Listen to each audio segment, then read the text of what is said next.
Welcome to Immigrant Group. It's George, basically trying to solve a problem on trying to get a US visa pretty much anywhere in the world, but I'm here in Canada, and here in Canada it takes 2 years.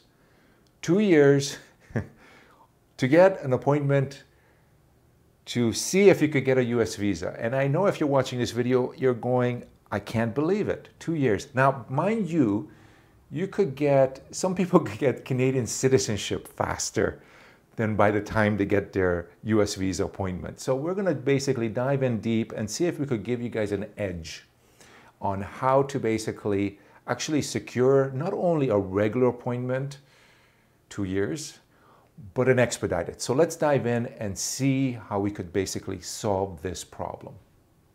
So basically, if you want a US visa appointment, there's gonna be 2 websites anywhere in the world that you're going to have to go through. Here in Canada, it's the usvisa-info.com website, but overseas it could be the ustraveldocs.com website. No matter what website you're using, this video should be relevant. So I did not get a chance for this video to examine the back end of the ustraveldocs.com website, but the first impression I got, it was very dated. And then I did a little research and I went back on this website called Wayback Machine that kind of has a snapshot year for year of how the website has transitioned. And this website looks like hasn't changed since 2013, which is for you as a user is a good thing, meaning a more archaic system that has a little bit more bugs and problems with it is going to be your advantage.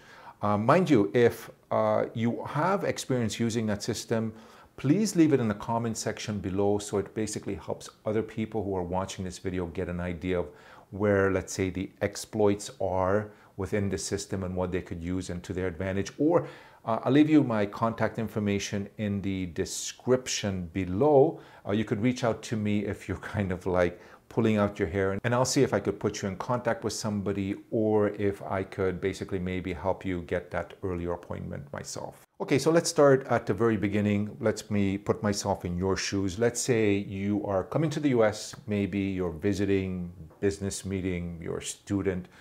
They have all types of visas, and a lot of them require an interview. To get this interview, you're going to have to get a booking on one of these systems.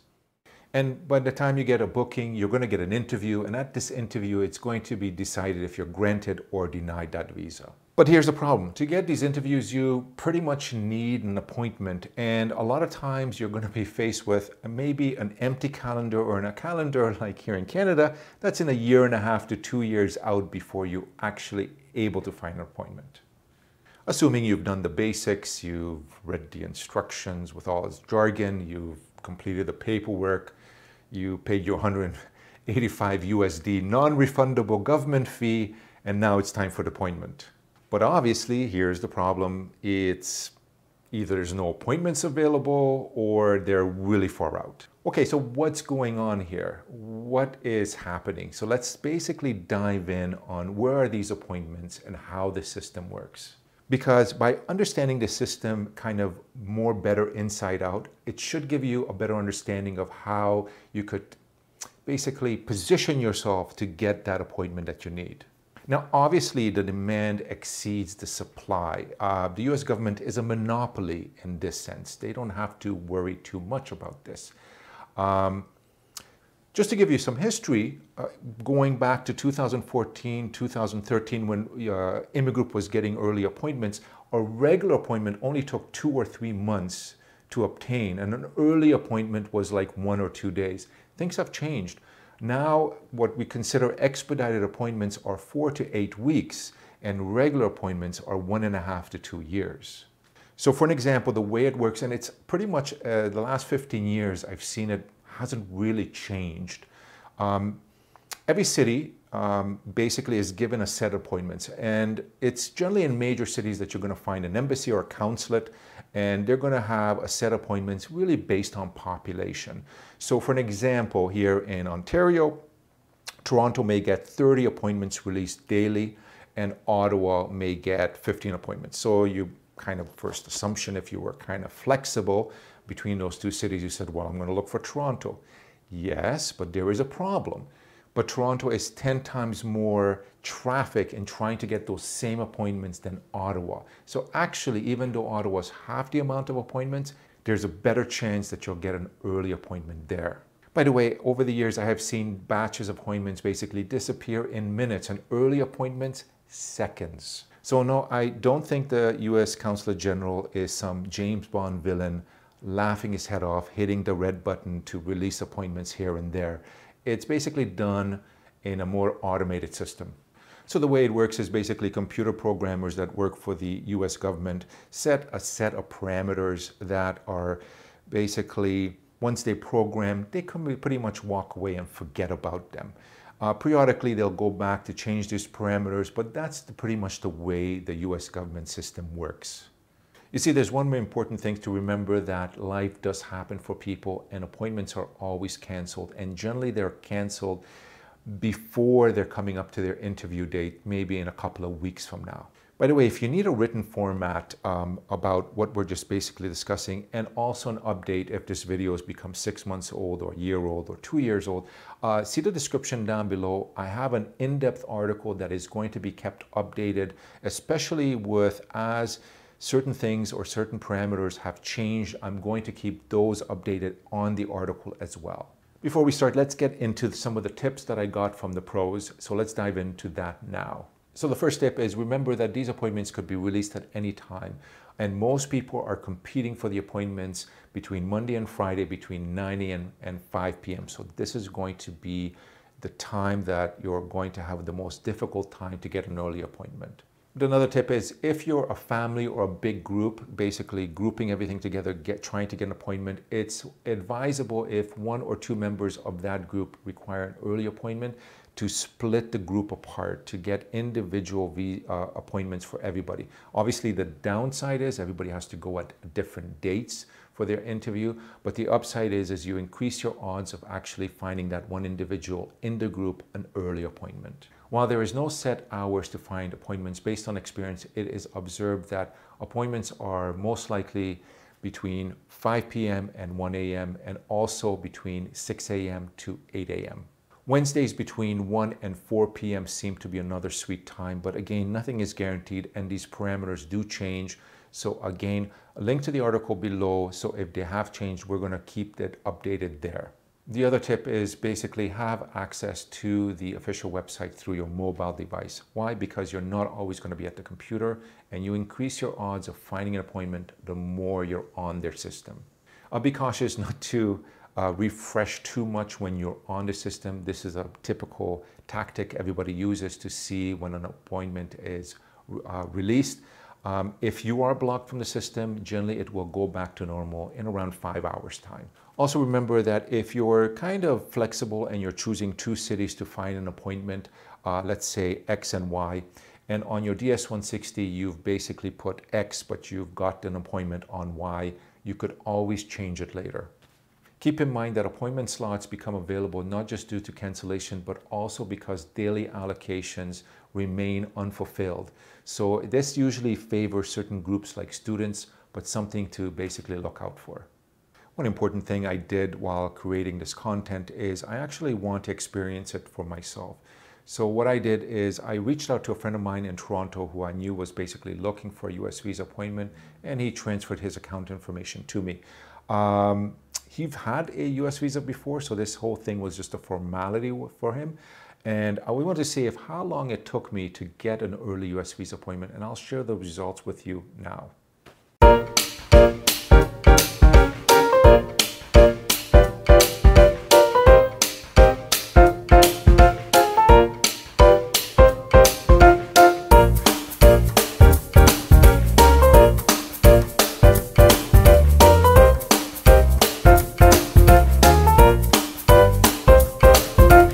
Okay, so after running the experiment, I admit it was a little bit tougher than I thought.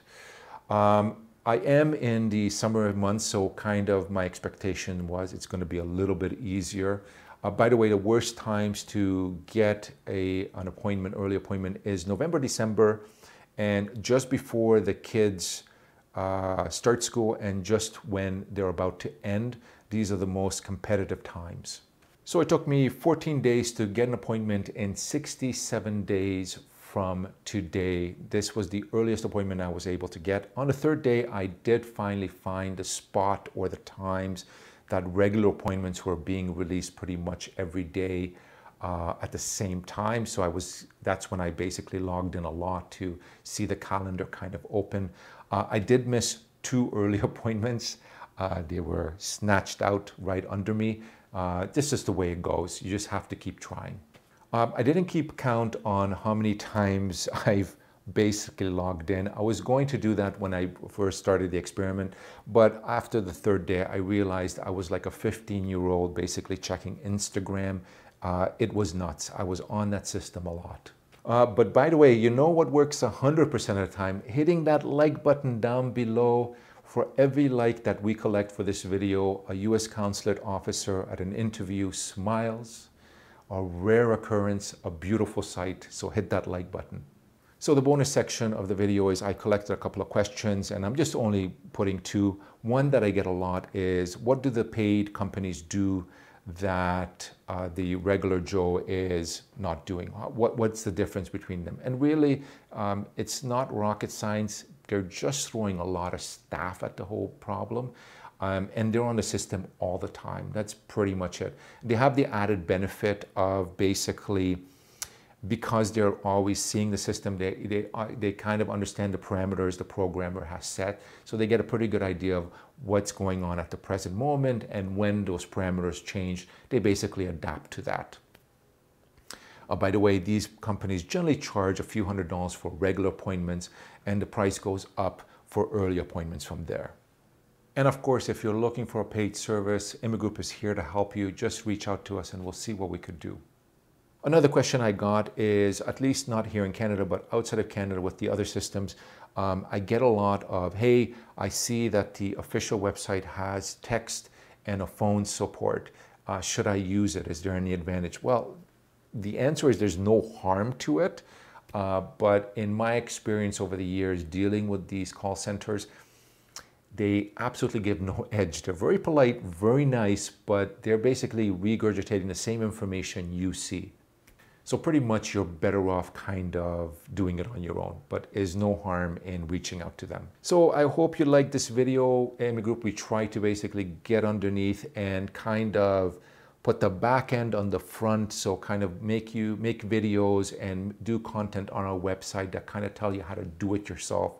So subscribe, and please leave a comment if you have any questions. We'll monitor it, especially the first couple of months, to try to help you guys out and see if we could help you get that edge of getting that appointment as soon as possible.